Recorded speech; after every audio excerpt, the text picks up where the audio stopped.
Welcome everyone to our Admitted Student Week. We're sad that we're not able to welcome you on campus and show you around the university and take you to the classes so that you can explore our escape room and that we can eat lunch with you. But we are so glad that everyone is taking the necessary precautions to stay safe. We're all adjusting to this new virtual reality of working remotely. It's different, it's innovative, but we're thankful we're doing it all as one. With that said, my name is Brian Glaze. I am one of the undergraduate admissions first time freshman counselors here at Biola University.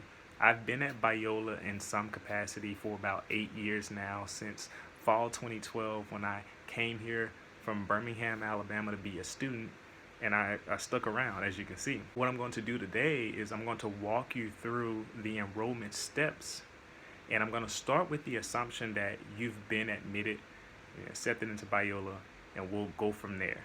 So I'll show you what's next, how do you finalize the enrollment steps, and I'm going to show you that by starting with the biola.edu homepage, which is where we are right now.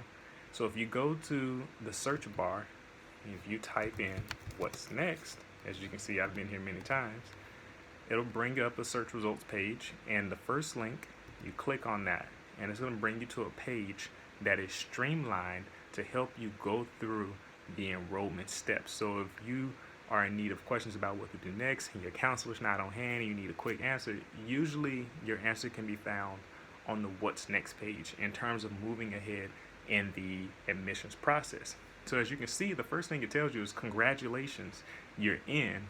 What do I do next? Are you ready to be a Biolan? The first thing that you'll need to do is get acquainted with the myaccount.biola.edu student portal. I'm going to explain that a little bit more as we go along, but as you can see, it's hyperlinked right here so that you can create your login credentials. You click on that, and it's going to bring you to this page here, which is the myaccount.biola.edu login page. Get used to me saying the full web address. I can't help it. It's a habit of mine, but it really helps hammer home the point. As you can see, you'll need a net ID and a password. In order to get that, you'll have to come down here to the bottom below login where it says forgot your net ID or password, and below that where it says first time logging in, you click there.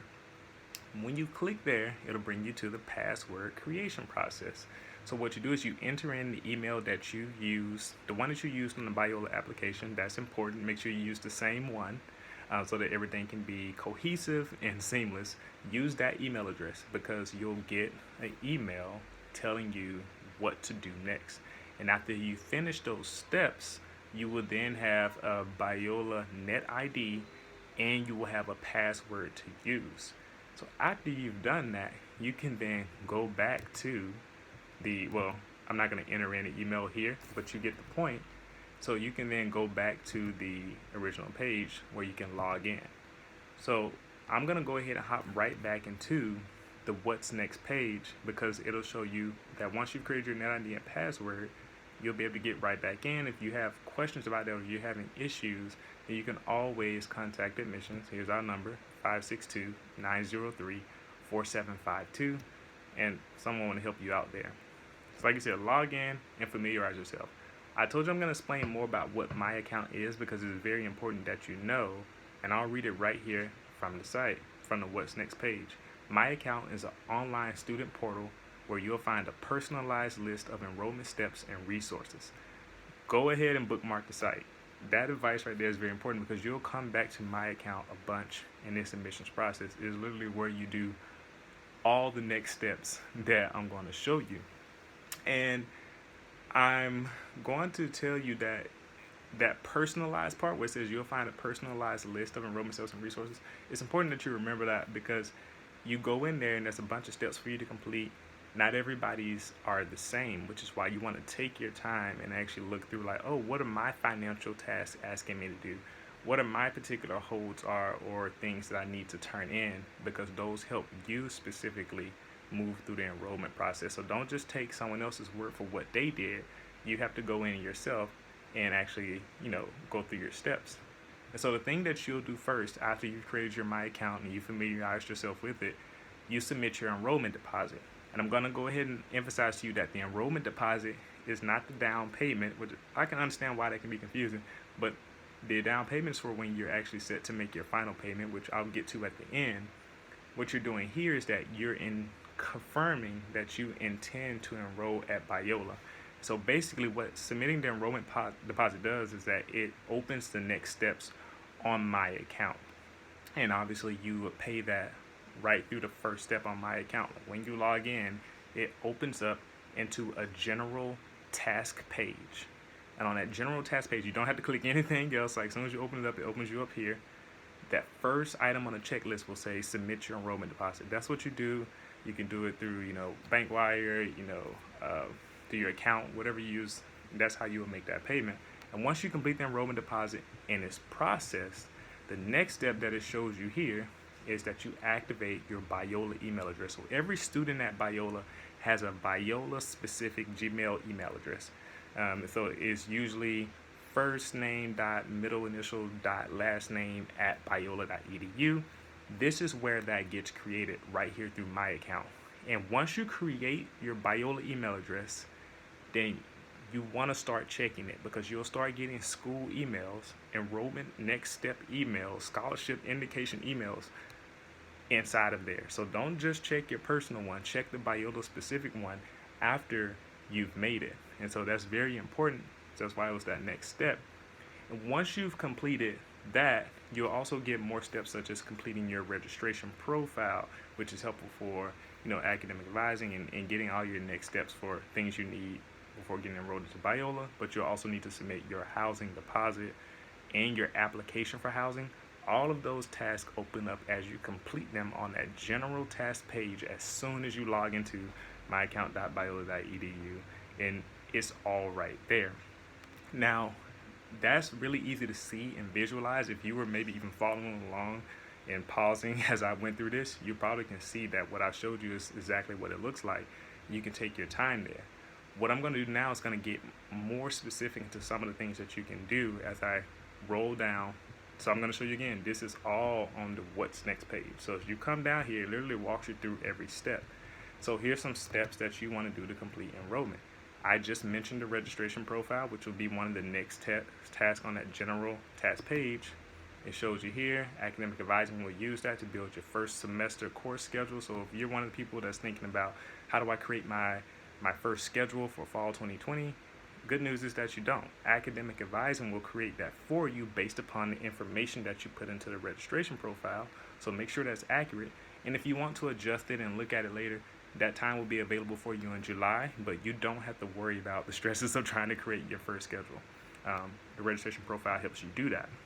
The next task is the one where you verify your housing. That's with the housing application, housing deposit. You answer a questionnaire to see what type of roommate you would be and who that would be best to pair you with. If you don't know who you want to request as a roommate, there's all really good steps there. And of course, as I mentioned earlier, this is important, the financial aid task.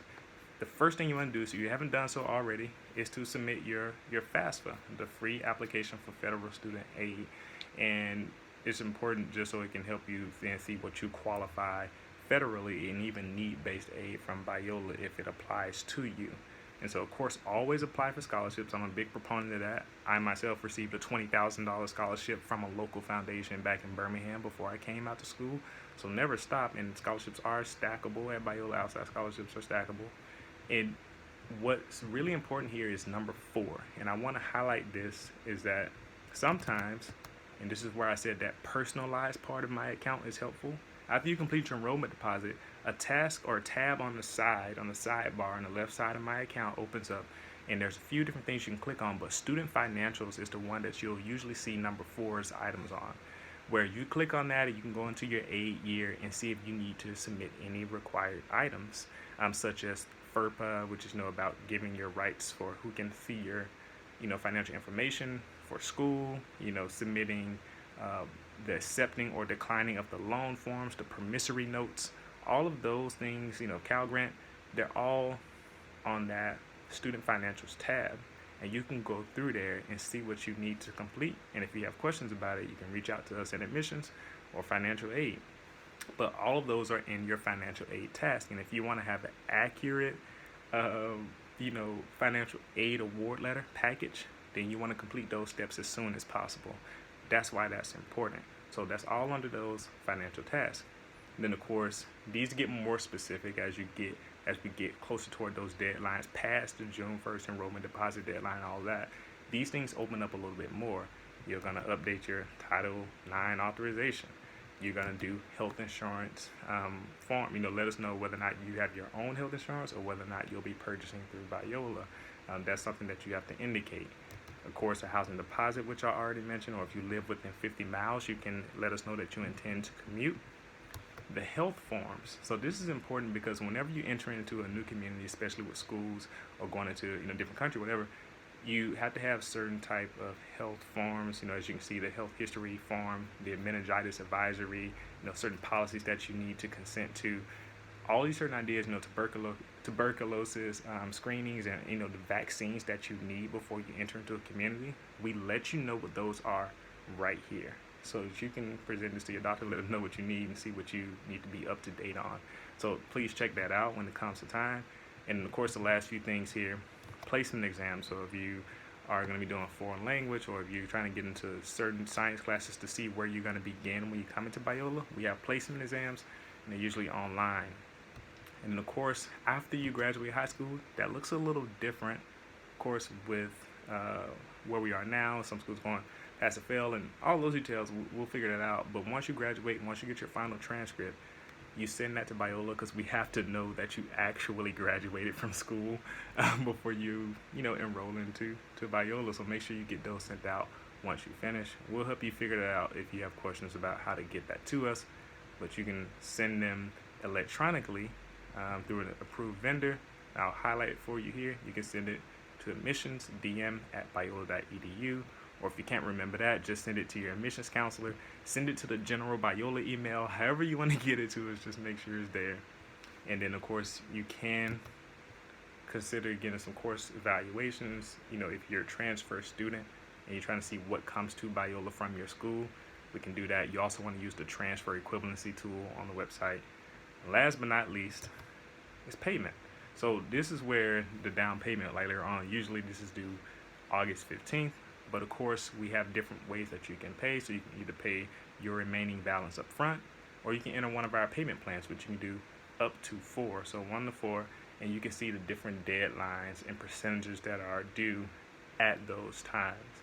And as a counselor, we're here to help you through that. If you're trying to figure out what's best for you or what this means, we're here to help. So I'm going to end it there because there's a lot of details, and I can go on for a really long time trying to explain all these things, but I want to make sure you got the gist of what you needed to do to further your enrollment steps. Thank you for tuning in, and please feel free to reach out to your admissions counselor. I said that a lot of times. We'll be more than happy to help, and I hope you enjoy Admitted Student Week. Thank you.